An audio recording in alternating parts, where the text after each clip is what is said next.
Hello everyone, welcome to study rumble. I am Tushar and चलिए शुरू करते हैं डिस्कस करना daily current affairs through MCQ. And अगर आप लोग इस सेशन का पीडीएफ डाउनलोड करना चाहते हैं सो दैट आप बाद में रिवीजन कर सकें करंट अफेयर्स का, तो वो भी आप डाउनलोड कर पाएंगे फ्रॉम टेलीग्राम चैनल। जाके टेलीग्राम चैनल को ज्वाइन कर लीजिए, वहाँ पर आपको इसका पीडीएफ मिल जाएगा। इसके अलावा टेलीग्राम चैनल पर आप डेली क्विज में पार्टिसिपेट कर पाएंगे, जहाँ पर आपको पता होगा हम रीजनिंग, जीएस, आपका मैथ्स हो गया, सभी जो आपके सब्जेक्ट्स उनका क्विज कराते हैं, तो जाकर से पार्टिसिपेट कीजिए, अपनी प्रिपरेशन को बूस्टअप कीजिए। चलिए अब शुरू करते हैं इस सेशन को without any delay. So already देखिए फर्स्ट क्वेश्चन है आपका, who has been appointed as the India's sherpa for G20। आपको पता होगा आपका G20 समिट होने वाला है, इटली में होगा, ठीक है। सो आपसे ये पूछा कि इटली में जो आपका G20 समिट होगा वहाँ पे इंडिया शेरपा किसको अपॉइंट किया गया है। सो वेल देखिए इस क्वेश्चन का आपका आंसर होगा ऑप्शन, बताइए इधर क्या होगा, ऑप्शन सी पीयूष गोयल। सो पीयूष गोयल साहब जी को अभी अभी हमने अपॉइंट किया है India sherpa for G20 summit, okay. और यहाँ पर देखिए मैं आपको जो मिनिस्ट्री ऑफ एक्सटर्नल अफेयर्स है उसके कटआउट दिखाता हूँ। यहाँ पे देखिए Shri Piyush Goyal appointed as India G20 sherpa, okay. आप थोड़ा सा नीचे ही पढ़ सकते हैं, Shri Piyush Goyal union minister for commerce and industry, consumer affairs, food and public distribution and textiles. तो इन सभी के लिए हमारे मिनिस्टर कौन है, पीयूष गोयल साहब हैं, और इनको अपॉइंट किया गया as India sherpa for the G20 summit, जो कि आपकी इटली में होगी। सो देखिए आपको मैं एक बार क्विक जो आपके वेन्यूज़ हैं वो याद करा देता हूँ। तो देखिए 2021 की तो कहाँ हो रही है, इटली में हो रही है, ठीक है। इसके अलावा 2022 की होगी आपकी इंडोनेशिया में, ठीक है, इंडोनेशिया में। और जो 2023 का आपका G20 होने वाला है वो होगा आपका इंडिया में, ठीक है। तो इंडिया होस्ट करेगा 2023 का आपका G20 समिट। आप ध्यान रखिएगा, एग्जाम में पूछे जाने के काफ़ी हाई चांसेस हैं, और इस बार का जो है ये भी आपसे पूछा जा सकता है, ठीक है भाई। इस बार कहाँ हुआ है, तो इस बार तो रोम में हो ही रहा है, ओके। चलिए अब आगे चलते हैं, नेक्स्ट क्वेश्चन देखते हैं। सो देखिए नेक्स्ट क्वेश्चन है आपका, Which has become the first country in the world to vaccinate child with coronavirus vaccine। Question आपसे ये कह रहा है कि बताओ विश्व में वो पहला कौन सा देश बना जिसने एक बच्चे को, यानी टॉडलर, यानी 2 से 3 साल का जो बच्चा होता है उसे टॉडलर कहते हैं, तो उसको कोरोना वायरस वैक्सीन लगाई है, ठीक है। सवाल देखिए इस क्वेश्चन का आपका आंसर होगा ऑप्शन बी क्यूबा। यानी क्यूबा के अंदर पहली बार विश्व के अंदर एक बच्चे को कोरोना वायरस की वैक्सीन दी गई है, ठीक है। और इंडिया में बात चल रही कि जो आपका ये जो पूरा स्लॉट होता है, जैसा भी क्या 18 से ऊपर लोगों को वैक्सीन देते हैं, तो अभी हम क्या करेंगे 18 से जो नीचे वाले हैं, 12 से 18 के बीच में जो बच्चे होते हैं उनको वैक्सीन देना शुरू करने वाले हैं बहुत ही जल्द, ओके। बाकी क्यूबा पहला देश बना जहाँ पे एक बच्चे को कोरोना वायरस वैक्सीन लगाई गई। इस तरह देखिए क्यूबा की आपकी कैपिटल है हवाना, ठीक है, आप ध्यान रखेंगे हवाना। और अर्जेंटीना की आपकी ब्यूनस आयरस, ठीक है, ब्यूनस। अब स्पेलिंग अपने आप देख लीजिएगा, बस मैंने बोल दिया ब्यूनस आयरस, ठीक है। ये इसकी कैपिटल है, चाइना की बीजिंग, इंडिया की अपना न्यू दिल्ली, ओके। चलिए आगे चलते हैं, नेक्स्ट क्वेश्चन देखते हैं। सो देखिए नेक्स्ट क्वेश्चन है आपका, Who has been appointed as the CMD of BPCL। यानी चेयरमैन एंड मैनेजिंग डायरेक्टर किसको बनाया गया BPCL का, यानी भारत पेट्रोलियम कॉर्पोरेशन लिमिटेड का। सो वेल देखिए इस क्वेश्चन का आपका आंसर क्या होगा। सो देखिए इस क्वेश्चन का आपका आंसर होगा ऑप्शन ए अरुण कुमार सिंह। सो अरुण कुमार सिंह को अभी भी बनाया गया आपका CMD ऑफ BPCL, ठीक है। अब देखिए BPCL के बारे में 2-3 बातें बता देता हूँ। जो आपकी BPCL है ये आपकी 1952 में इस्टेब्लिश करी गई थी, पता ही होना चाहिए आपको। इसके अलावा IOCL का भी मैंने आपको पहले बताया हुआ है, वो भी आप ध्यान रखेंगे। इसके अलावा इसका जो आपका हेडक्वार्टर है BPCL कहीं मिलेगा आपको मुंबई में, ठीक है, MEMBI मुंबई में क्या है इसका BPCL का हेडक्वार्टर है। इसके अलावा देखिए एक और अपॉइंटमेंट हुई है BPCL के अंदर, वो इनके फाइनेंस डायरेक्टर की, जिसकी फाइनेंस के जो इनके डायरेक्टर है उसकी भी अभी अपॉइंटमेंट हुई है, वो भी आप देख लीजिए कौन बने। तो देखिए फाइनेंस डायरेक्टर बने इनके VRK गुप्ता, VRK गुप्ता, ठीक है, VRK गुप्ता बने इनके फाइनेंस के डायरेक्टर। VRK माने वितासा रामाकृष्ण गुप्ता, ठीक है, ये वितासा रामाकृष्ण से RK और गुप्ता पूरा, ठीक है, इनका नाम वितासा रामाकृष्ण गुप्ता बने इनके फाइनेंस के डायरेक्टर, आप ध्यान रखेंगे। चलिए अब आगे चलते हैं और नेक्स्ट क्वेश्चन देखते हैं। सो देखिए नेक्स्ट क्वेश्चन है आपका, who has been appointed as the president of international road federation India. यानी IRF का जो इंडिया वाला ऑफिस है इसके प्रेसिडेंट के रूप में किसे अपॉइंट किया गया है, अभी ये क्वेश्चन आपसे पूछ रहा है। सो वेल देखिए इस क्वेश्चन का आपका आंसर होगा ऑप्शन बी सतीश पारिक। सतीश पारिक को आपका अभी अभी अपॉइंट किया गया is the president of international road federation India. यानी IRF का जो इंडिया वाला ऑफिस है उस पर इन्हें प्रेसिडेंट बनाया गया है। इसके अलावा देखिए IRF आपकी एक नॉन प्रॉफिटेबल और मेंबरशिप बेस्ड ऑर्गेनाइजेशन, ठीक है, जो कि आपकी इस्टेब्लिश करी गई थी 1948 के अंदर, ओके, 1948 में इसे इस्टेब्लिश किया गया।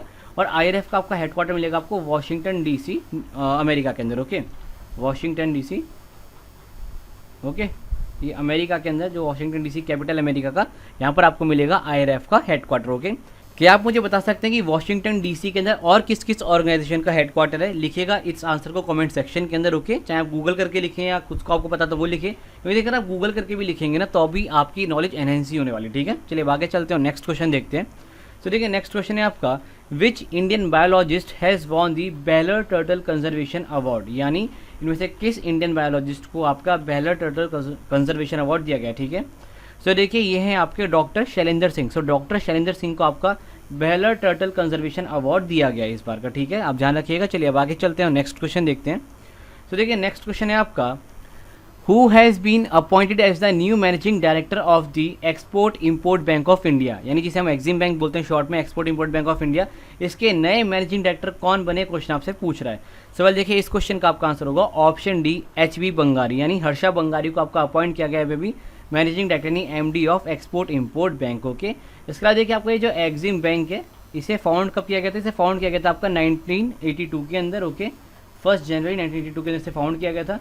इसके अलावा देखिए इसका हेडक्वार्टर मिलेगा आपको मुंबई के अंदर, ओके, मुंबई के अंदर क्या इसका हेडक्वार्टर है, आप ध्यान रखेंगे। चलिए आगे चलते हैं और नेक्स्ट क्वेश्चन देखते हैं।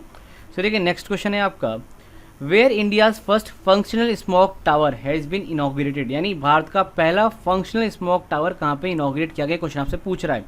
सो वेल देखिए इस क्वेश्चन का आपका आंसर होगा ऑप्शन सी, दिल्ली। दिल्ली के अंदर भारत का पहला फंक्शनल स्मोक टावर, मेरे वर्ड्स को ध्यान से सुनिए, फंक्शनल स्मोक टावर को इनॉग्रेट किया गया है। अब आप बोलेंगे भैया हमने तो पहले एक बार न्यूज़ सुनी थी कि जो दिल्ली का लाजपत नगर है वहाँ पे गौतम गंभीर ने भी एक स्मोक टावर को कहते हैं इनॉग्रेट किया था। तो देखिए वो जो स्मोक टावर लाजपत नगर में जो मार्केट में स्मोक टावर लगवाया था गौतम गंभीर की फाउंडेशन ने, वो फंक्शनल प्रॉपर्ली फंक्शनल नहीं है, ये प्रॉपर फंक्शनल है। आप देखें यहाँ पे बड़े बड़े टर्बाइंस लगे हुए हैं, लाइक एयर फ्लो को जो इनटेक करेंगे और उसके बाद क्या करेंगे, फ्रेश एयर को ऊपर से यहाँ से निकालेंगे, ठीक है। तो ये एक प्रॉपर फंक्शनल स्मोक टावर है, और हाँ ये कह सकते हैं दिल्ली का सेकंड स्मोक टावर है, ये कहा जा सकता है। बट फंक्शनल की बात करें तो या इंडिया का फर्स्ट फंक्शनल स्मोक टावर है जो कि आपका आनंद विहार मेट्रो स्टेशन के पास है दिल्ली के अंदर, ओके। चलिए अब आगे चलते हैं और नेक्स्ट क्वेश्चन देखते हैं। सो देखिए नेक्स्ट क्वेश्चन है आपका, who has been appointed as the economic adviser of the Andhra Pradesh. वैसे तो देखिए मुझे स्टेट लेवल के इतने अपॉइंटमेंट्स होते हैं इतने मैं कवर करता नहीं, क्योंकि नेशनल लेवल एग्जाम्स में स्टेट लेवल के बहुत बेसिक अपॉइंटमेंट्स नहीं पूछता, बट इसको क्यों कवर कर रहा हूँ मैं, इसको कवर करने की खास वजह ये है कि ये जो इकोनॉमिक एडवाइज़र है ना, ये आपके फॉर्मर क्या हैं, चेयरमैन रह चुके हैं SBI यानी स्टेट बैंक ऑफ इंडिया के, इसलिए मैंने यहाँ पे कवर करा रहा हूँ आपको। सो देखिए इस क्वेश्चन का आपका आंसर होगा ऑप्शन सी, रजनीश कुमार, यानी रजनीश कुमार को आपका अपॉइंट किया गया है अभी अभी as the economic adviser of the Andhra Pradesh. अब देखिए जो रजनीश कुमार आपके क्या है, फॉर्मर चेयरमैन रह चुके हैं, फॉर्मर चेयरमैन रह चुके हैं ये SBI के, ओके, आप ध्यान रखेंगे SBI के। अब देखिए SBI का नाम आया तो आपको ये पता होना चाहिए कि भाई SBI कब बना और कहाँ पे इसका हेडक्वार्टर है। तो SBI देखिए आपका 1 जुलाई 1955 के अंदर बना था, आपको पता होगा, मैंने बता रखा है पहले भी 1955 के अंदर। इससे पहले क्या था, इंपीरियल बैंक ऑफ इंडिया। तो इंपीरियल बैंक ऑफ इंडिया से पहले क्या था, 3 बैंक से अलग अलग उनको मर्ज करके बनाया गया था इंपीरियल बैंक ऑफ इंडिया, और इंपीरियल बैंक ऑफ इंडिया का नाम चेंज करके रख दिया था बाद में 1 जुलाई 1955 को SBI यानी state bank of India, okay. इसके अलावा देखिए इसका हेडक्वार्टर मिलेगा आपको मुंबई के अंदर, इसका भी एक्सिम का भी हेडक्वार्टर मुंबई में है, BPCL का भी मुंबई में है, और आपका ये जो SBI है इसका भी कहाँ पर है, मुंबई के अंदर है आपका हेडक्वार्टर, ओके।